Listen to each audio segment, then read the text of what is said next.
All right, now the next step for this Minnesota board, which is flipped over at the moment, so it all looks backwards and confusing.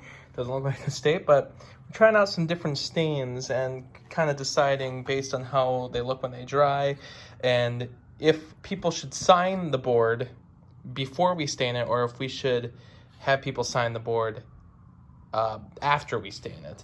So as you can see through on this right here, I tried the different colored stains on both sides of these sections, and the first one I would sign, then stain, then I would stain, then sign. As it looks like here, this didn't even stay at all, so we're not actually using this stain, you know, but clearly I guess it would have been better to sign it first, then stain it for some reason. I don't know why it went away.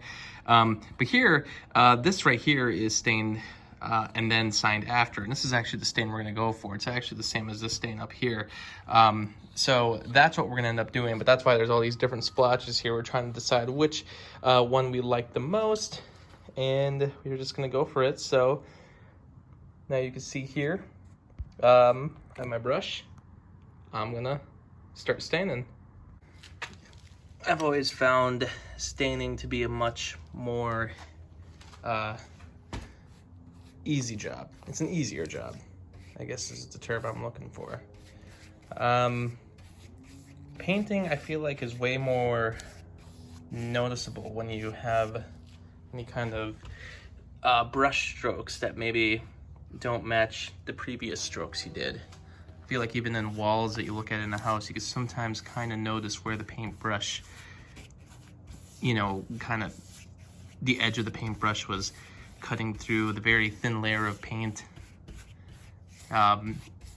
Paint droplets spilling down that don't always get cleaned up. And but with staining, especially, you know, like staining on wood, which is, you know, what you use stain for. I don't know what else you're using stain for, but it just soaks in. It does what it's supposed to, and it's kind of hard to screw up. The thing that's unfortunate is that you really got to watch with stain what it kind of looks like once it dries. That's the thing to really focus on. It's kind of hard to go into the store and just pick a color of stain and hope that's what's going to come out on the wood.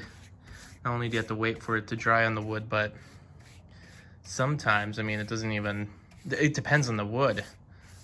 So how it may look on one type of wood may not look like that on every other type of wood. That's why there's some intense testing of the different stains, those stains over there that we own, before we finally settled on one and decided, yeah, this is gonna be the one. I like it.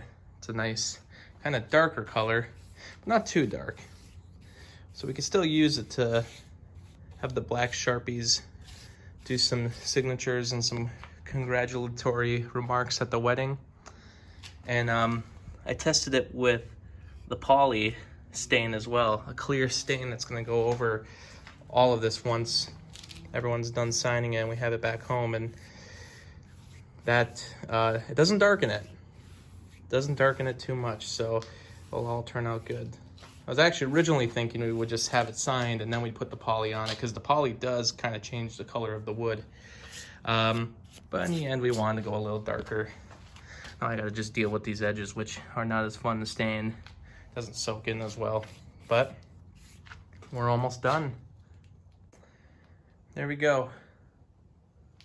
Another project completed. Wedding, T-minus 11 days. Technically even less than that.